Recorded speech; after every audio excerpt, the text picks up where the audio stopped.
But you say you're tying it with his feet. When this foot, if I have your foot on the ground Right.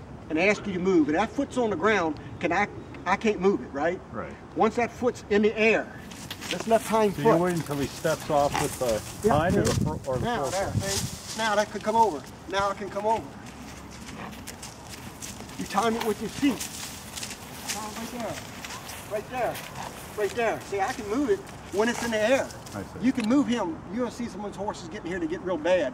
And you do a lead line, and they get jumping around. You can, if they're all 4 feet off the ground, you can turn them 180 degrees, and they'll say, what the heck happened there? Because they only weigh so much. When they're up in the middle, it's weightless. You can move 1,000 pounds, change direction with very little effort. If their feet's on the ground, you can't do much.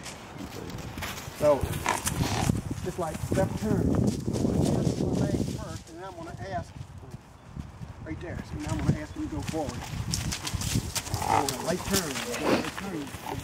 I've been working on this for 3 days. And it still hasn't got it yet. See, you can ask quite a bit. I'm not going to take my feet and dig in him. He knows how to do that, but I'm not going to ask that.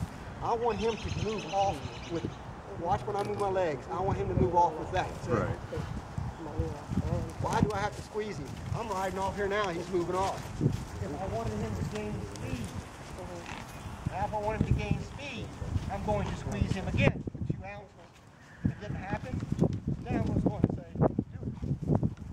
I'm going to squeeze him again and stop. Short a little bit. Come on.